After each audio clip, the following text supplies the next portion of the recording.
Welcome to the Early Night Show with Anway Pramanik.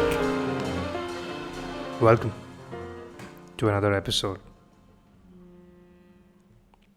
Tonight I'm gonna try a slightly different format with you guys. I'm gonna try and directly jump into the topic so that the next 15 minutes that you're with me, all we do is talk about that topic. So let me just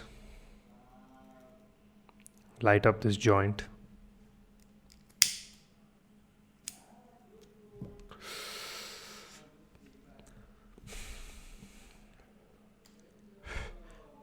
Quick story. I've moved into a new apartment. It's been a while. And one of the first things that I noticed in this apartment when I moved in was a basketball court. And something about it, I don't know, something about it, just the visual of me someday going into that basketball court and doing layups.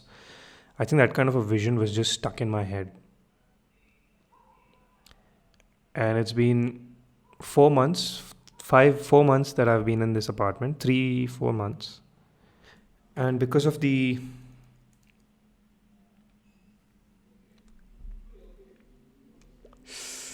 coronavirus lockdown situation, the gym, the basketball court were closed until last month. So it's only very recently that the court has opened up, kids are playing, there is access. And now even I am absolutely motivated to shoot some hoops. All these days I've been pondering, that what do I do? How do I get myself into this sport? How do I start practicing? What do I do? Should I just get a ball, Google some layups? But I know if I do that, I will not get serious at this sport. I will not get serious at picking this up, doing it continuously, spontaneously. So I said to myself, I'll get a coach and I'll train with this coach, and I want to learn from this coach. Most importantly, I want to be a one-on-one session with this coach, because I've realized that I'm someone who benefits more from one-on-one sessions as opposed to putting up a course online and expecting me to follow it, or even group classes. So I've been telling myself,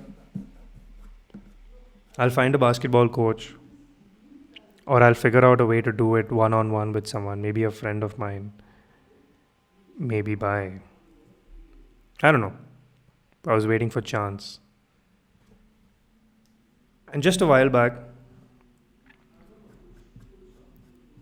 I went online and I looked for basketball coaches on Urban Clap. Didn't find any. Really bummed out. I went on Sulekha, went on Just Dial, went on Put Me in Touch. Didn't get anything. So really bummed out.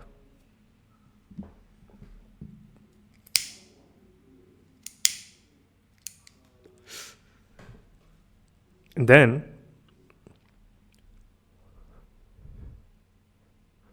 I don't know why I just decided to go to Google and type basketball coach on Rently basis. And the first thing that opens up is a Google search with a map location on the right. You've seen how the Google now shows its search results. And in that map, there is a pinpointed location which is less than 5 minutes walking distance away from my apartment. And I was like, what? So I go and it's 10:15 in the night. There was a number. I thought maybe it's too late to call. But I'm like, it's Sunday night. A lot of people usually don't sleep early on a Sunday night. Friday night, I can understand. Saturday night, I can understand again. Go out to my balcony where there's network and I call up the number. The first time someone says hello, I answer back and the network goes out. I'm not able to hear anything. I hang up and I'm like, shit. Probably wrong number. Then I call up again.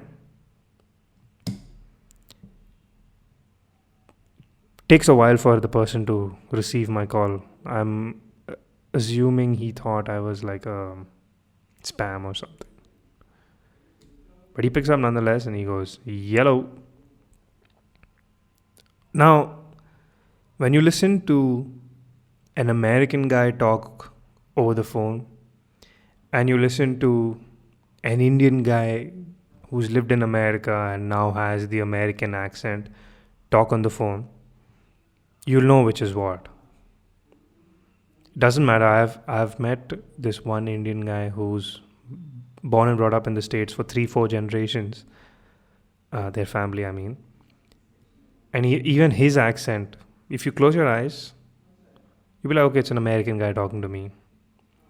But certain enunciations, because they are inspired by Hindi, or maybe, the grandparents still speak in Hindi or something, they still have those certain words, like the TH, the th, things like that, which in American grammar, you don't have th, you have the, things like that. So,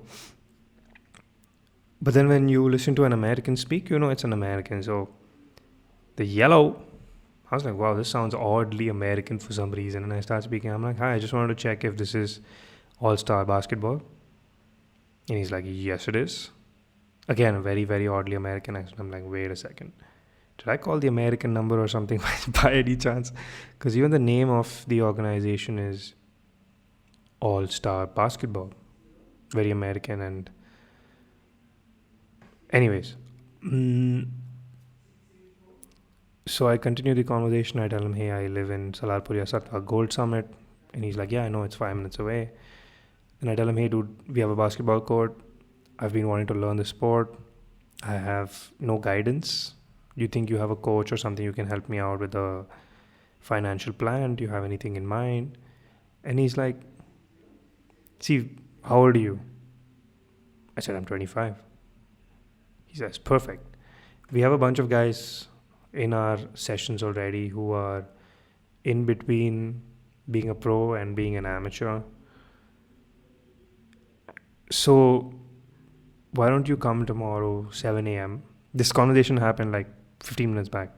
So why don't you come tomorrow 7 a.m. and do an online class? Do a class with me.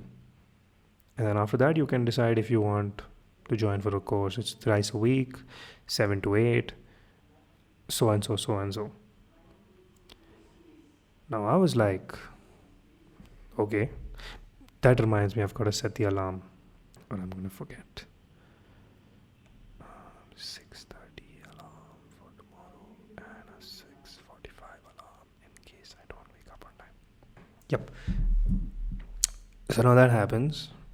It was me for the last 1 month since the basketball court opened in my apartment, delaying making this happen. Tonight, I was like, I can't wait anymore. I've got to make it happen. And I make it happen. And what chance that it's 5 minutes walking from my home. And I there's this one thing when it comes to me learning something, I will never want something that's cheap or affordable. If I have to learn something, I will only go for the best that's out there, the best person, the best organization who can teach me, no matter what I have to pay. So again, I'm not saying that Indian athletes don't know basketball or American athletes know basketball better, but it's obvious that basketball is a more predominantly American thing.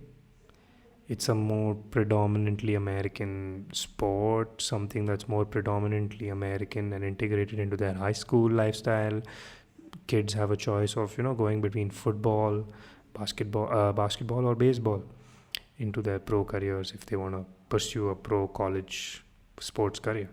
Anyways, that's not the point. I'm not getting into Indian and American culture, but what I'm coming from is that the very fact that so many factors aligned for me tonight, the fact that this guy, I found something near my house, something that I'm again still assuming that the person who I spoke to is American, because on their website they speak about how it's an American inspired thing, etc., etc. So yeah, that's two things. And the third thing, that I can start tomorrow itself. The fourth thing, that it is a little affordable. The fifth thing, that the comfort of it being right next to my house. I think I repeated this point before, but the comfort of it being right next to my house. And it's not like I live in a very metropolitan part of the city. I live slightly on the outskirts, near the Hennur decathlon. And decathlons are usually slightly outside, on the outskirts of the city. So yeah, what I was coming down to is all of these different parameters aligning themselves for me. And what I personally think, is at play here. I'm not a believer of God as it is in religion. I'm not a believer of destiny as it is in popular literature. I'm not a believer of, like luck, fortune, fate. But I am a believer of divinity and divine intervention and moments of divine reflection. Divinity is something I 100% believe in. Like, if you are strongly connected to your divine source, whether you believe in a god, an angel, aliens, fifth dimensional beings, sixth dimensional Anunnakis, whether you believe in yourself as particles that have condensed themselves into energy, but you're a manifestation of a higher power, whether you believe in yourself as an alien incarnate on this planet, whether you see yourself as a star child, or no matter what, as long as you have this belief in the divine, I honestly believe that the divine will have a strong effect in your life and the choices that you make. A lot of movies, Bollywood movies, etc., Hollywood movies will position themselves, like a guardian angel. But I honestly just believe it's just divinity. That in moments of divine triumph, in moments of triumph, or in moments just before triumph, often divine intervention does happen. Or at least I will not speak for anyone else except myself. It's very easy to downplay it as coincidence. Very easy. You can say it's just coincidence that it happened, but when you look at, or when I look at how certain key moments of my life, or moments of my life that I, or my ego, or my projection considers as very key moments in its development, these moments were almost all guided by an action of divine interference. I'll give you an example. One of the first moments of my red pill moment, like if you watch The Matrix, Neo's first apparent red pill moment was when he wakes up in front of the computer and the computer says, "Follow the white rabbit." and his client or customer comes to the door, and there's a lady with the white rabbit on her neck or chest, I don't remember what it was, and he says, yeah, I'll come to the club. And he, I think, meets Trinity in that club. Or if you have to, like if I'm reading Berserk right now, and Berserk explores this concept of causality.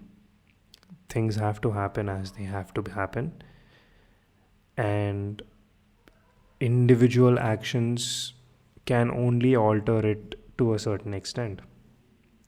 That's why the whole perpetual fight of Guts against the brand that he's been marked with, and his eventual fight with death to the apostles.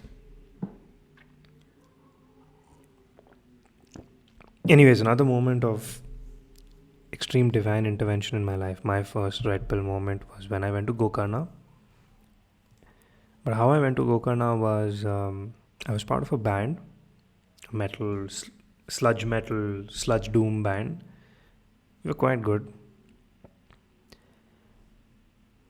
And I used to consider myself as a hardcore metalhead at that point of time. Like my identity was defined as a rebellious metalhead kind of a thing. So at the end of this one gig, we finished the gig, I'm kind of drunk, we're high, we're all cross-faded. And as we exit the garage, we used to perform in the garage of a music store, which is like an underground garage. It's known as Garage Jam, literally. So at the end of this one performance, we come out, and I remember seeing outside the music store, when it was all shut, these two kids, I'm guessing they would be like 8, 9, 10 years old, and their grandparent or someone who I presumed would be that because they were of that age. They're playing tash or cards, they're gambling. And I'm someone who, for me, I don't see people as like beggars or inferiors or superiors. Both ways. I don't see anyone as superior, I don't see anyone as an inferior. That's another topic, but I'll get to how I live about that. But anyways, I wanted to like just chill with these kids, because for me, 11 o'clock, 12 o'clock in the night, two young kids are out playing tash. Me at that age, I didn't have that kind of balls. I mean, my parents wouldn't let me go out after 9, 10, but I would still go out, I would sneak out and stuff. So that rebellious thing is what I associate with metal, and I found those kids to be very metal. So my gang is walking ahead, I leave them, and I start playing with the kids. And I'm like, yeah, just let's play kill the hair type. And I remember my band is calling me, guy, Anway, don't hang out with them, da. Not these people, not these kind of people. And I look over at them and I'm like, aren't we supposed to be metalheads? Aren't we supposed to be beyond the whole class system, this inferior, superior thing? I mean, it was the end of the day the poorest working class who invented metal. The toilet cleaners, the garbage cleaners, the construction guys, they made metal. So who are we to act so high and mighty, not to hang out with these people? And all of these things happen as a divine reflection, according to me. I mean, that was one of the first days that I started questioning, like, why are things like this? Why can't it be like that?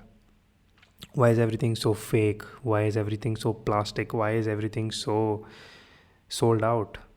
Why aren't things true? Why do people do things to sell out? And I started that I don't think of myself as a metalhead only anymore. I mean, I still remember 2019 Bangalore Open Air when these guys came. Achintya's gonna kill me for this. Extol came, not Extol, sorry. Alcest came, An obituary, I think, came when I can't remember. Fuck. Anyways, yeah, brutal tech death. I'm on acid, wearing a pink color t-shirt, in the middle of the mosh pit, screaming at the metalheads, come beat me up. And absolutely nobody is moshing. People are like, like they just come push each other and walk away. And I'm like, dude, this is not fucking metal. I'm not dressed up in what metalheads would say a metalhead needs to dress up in. But I'm more metal than anyone out there, at least at that point of time I felt that. So that was the end of me thinking, yeah, metal is all bullshit, all this wearing a black t-shirt. I mean, I can be a metalhead, bigger metalhead than you, wearing a suit and tie and having my hair trimmed down to an army cut. No beard on my face. So just things like that, like the visual side of it. And I think how the stars aligned for me that night, I booked my ticket immediately after that to Gokarna that night. That bus, like I reached Anandrao Circle at 9:15. The bus was at 9:30. 9:15, I go to like this building outside Anandrao Circle and I smoke a joint alone. And this security guard comes walking down to me. I'm like, I'm screwed. He's like, come give me some weed. I give him the weed. He was so fucking high at that point of time. I still remember he's zoning out. He walks off and stuff and he salutes me when I leave. Insane. So next day I'm in Gokarna. Anyways, that's another story of what happened there. But it was the first time I encountered divinity, and I didn't. It's not like in that moment I knew that there was divinity at play. It was only after years of reflection that I realized, holy fuck, it's been divinity at play all this while.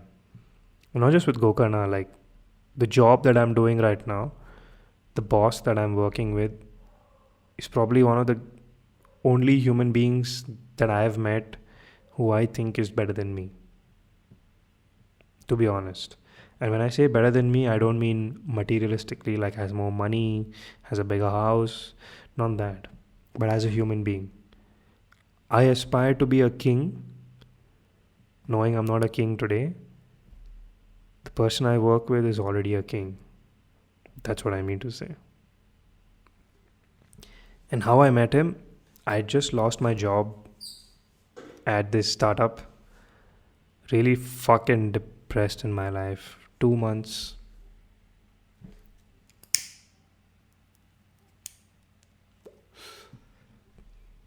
Two months of no work. 2 months or 1 month, I don't remember. 1 month of no work.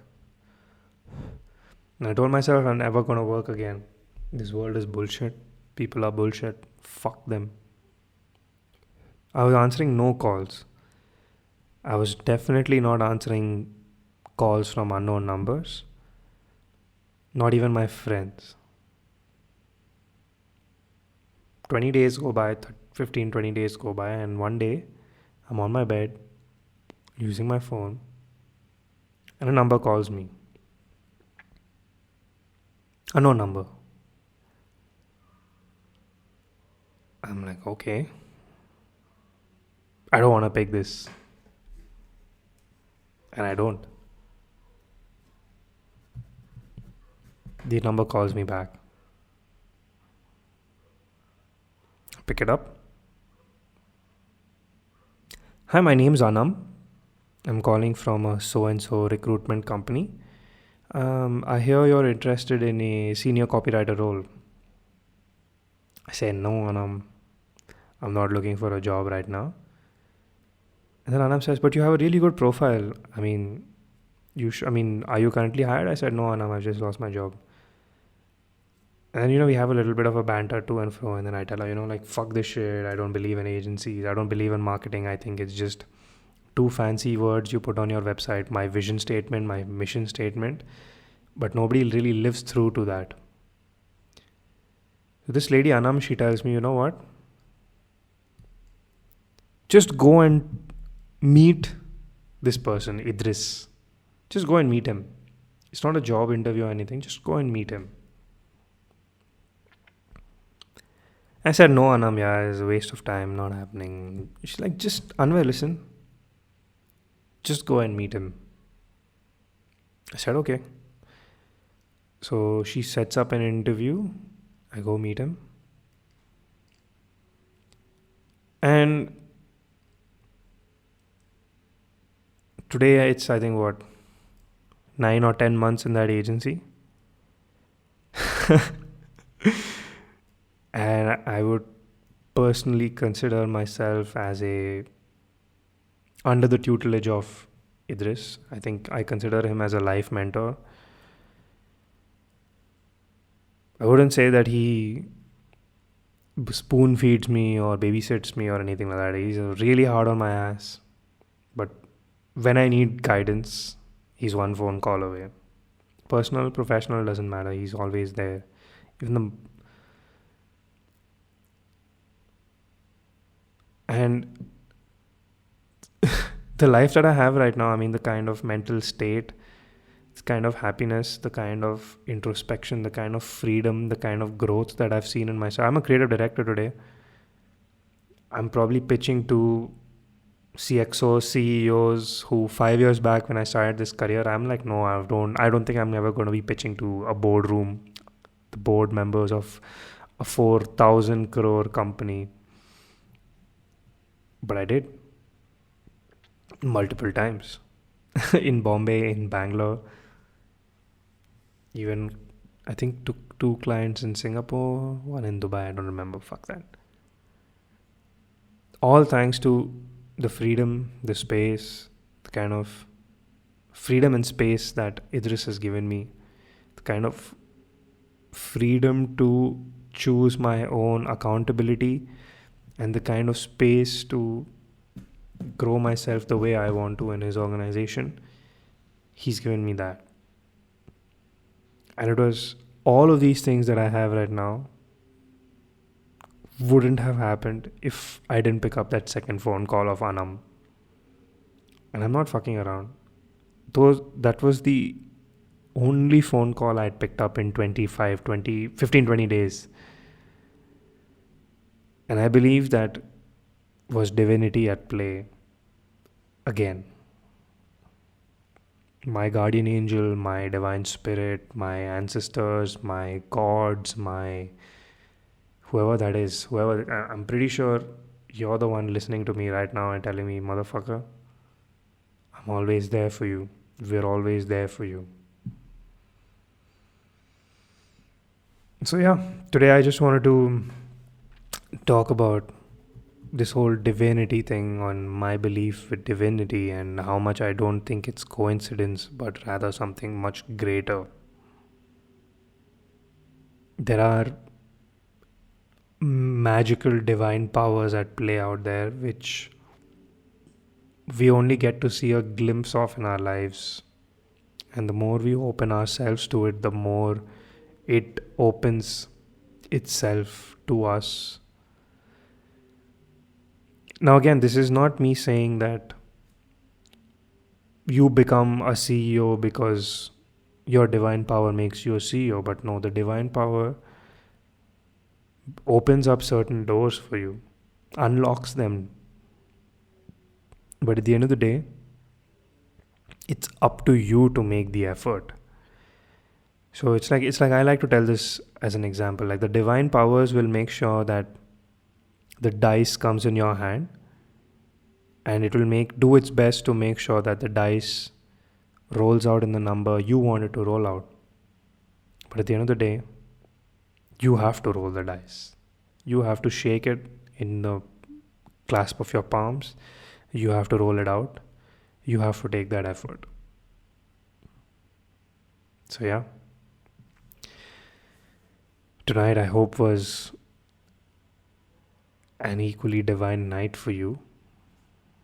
I mean, if at any point of time you feel like you were meant to listen to this podcast, then let me tell you, that's your divinity at play. I have billions of stories like this about divine things that I can simply say it's just coincidence. But it's not. It's these astral, metaphysical, intangible constructs that are at play here, of which I am just another variable in the equation. So, yeah, thank you to all of you all for listening to me tonight. I hope it was a pleasurable podcast. And I look forward to you joining me again once more. This is your host, Anway Pramanik, signing off. Good night.